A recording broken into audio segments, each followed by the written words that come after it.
Okay,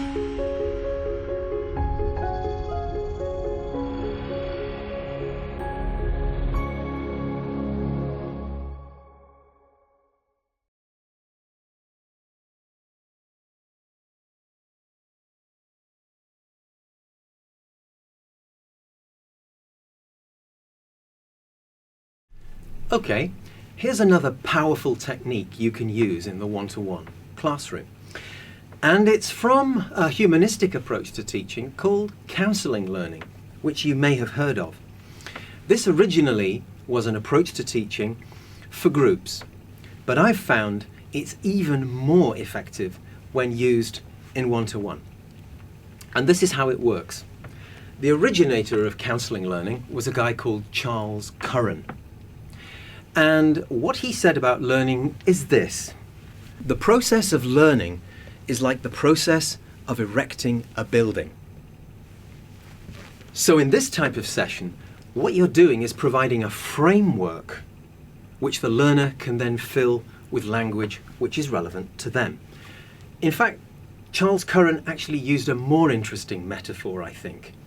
He described learning as being like swimming, where, if you can do freestyle, I'm not a very good swimmer, but if you are, you'll know that you put your head into the water and you swim like this, and every so often you breathe and swim and breathe and swim. So in counselling learning, the coach, the trainer, the teacher is feeding in the language that the learner needs as they speak. And that can be very successful in one-to-one. Let's see how the lesson plan breaks down. In stage 1, the client and the coach decide the topic they're going to talk about. Now, this could involve concept mapping. Let me explain what that means. It's not as complicated as it sounds. It's simply, for example, perhaps your learner wants to work on an email that they frequently have to send. Or perhaps they want to be able to describe a graph or a chart in a presentation that they have to give. Let's take the second of those two examples. They want to give a presentation and talk about one visual aid. Can we first of all break down that presentation into steps and perhaps put each step on a different sticky label or piece of paper on the desk in front of us so we know where we're going? That's step 1. In step 2, the client actually starts giving their presentation. They say what they want to say, not worrying if the English is not as good as they would like it to be. They say the first part, and in the next step, the coach takes notes and perhaps reformulates what the learner's trying to say. So the whole speaking activity stops while the coach intervenes to help the learner. And we get that first part of the presentation absolutely right. And when it is right, we record it. We capture it digitally on audio. Then we move on to the next step. And again, the client tries out a few times, perhaps taking notes, and the coach helps them to get step 2 of their presentation absolutely as good as they can get it. And when we're ready, we record that part. So you can see each part is being recorded separately. Now in the next step, the coach is intervening when required, but do remember, tolerate some degree of error.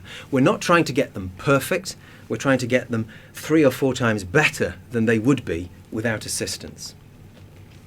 Now, if you have recorded this whole presentation or conversation, at the end, what you will have is an audio record of your learner speaking at a level far higher and far more accurately and fluently than they would normally be able to do.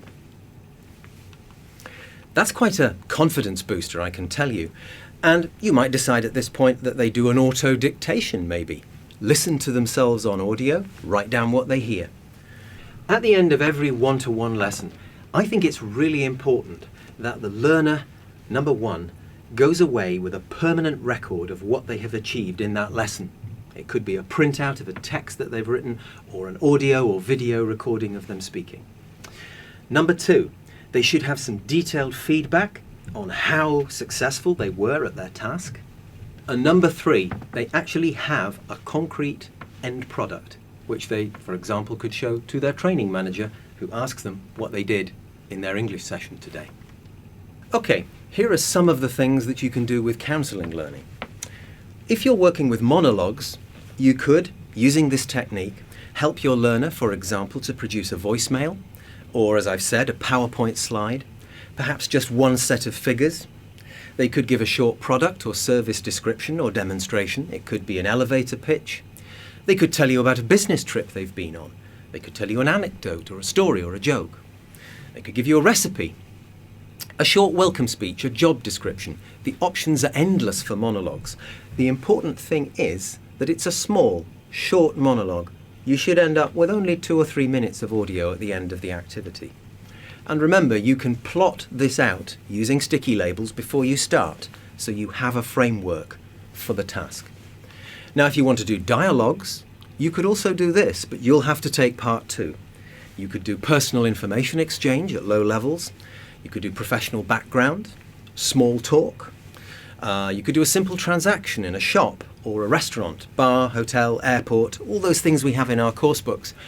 And in companies got plenty of them too. You could do an office tour or a factory tour or a job appraisal or an interview. The truth is that this technique is so versatile and it's ideal for one-to-one teaching. Now, this level of attention to the learner would be impossible in a group class, but it's so flexible that in one-to-one you can use it for 101 different purposes. And in fact, the one-to-one learning situation is an ideal way to make the most of a counselling or coaching learning approach. Now, can you use this technique for teaching writing skills rather than speaking? Yes, you can, because if you've ever taught writing skills, you know it's not the most exciting lesson probably in your repertoire. And the reason for that is what I call the 3S problem with writing. Writing is solitary, silent, and slow. So it doesn't make for an ideal communicative language lesson. But in one-to-one, it can actually work really well. Let us imagine your learner wants to write a simple email of perhaps 7, 8, 10 sentences. You plan this out, again using your sticky labels, and when you've got the structure of the email, pass the learner strips of paper. On each strip of paper, they write the first, the second, the third, the fourth sentence of their email. And as they're doing so, you, sitting next to them of course, can take the slips of paper, one at a time, look at them, hint at corrections. Have a look at this example. Here you can see the learner wants to write a short job application letter. And by doing the activity in this way, you can see that the application letter has been broken down into sections, just like the speaking activity we looked at before. On each slip of paper, there are different sentences in the application letter that the learner is writing. And you can see that there are some typical learner errors. Because you're sitting right next to your learner, you can take each sentence individually and, perhaps using your favourite correction system with highlighters and marks on the paper, you can indicate errors and pass them back to the learner, who then auto-corrects.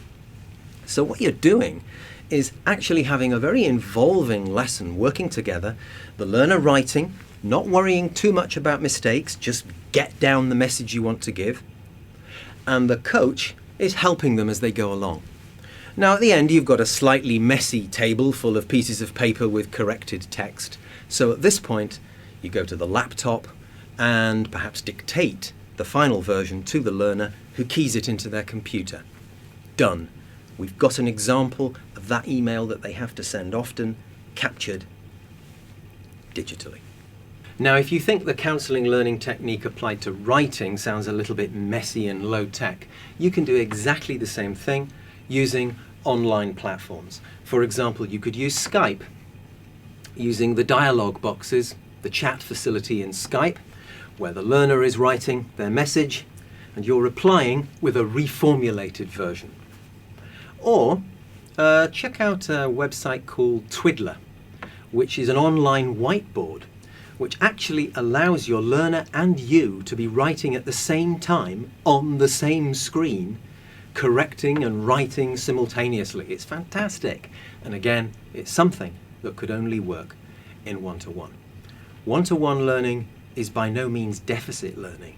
It's really one of the best ways to learn.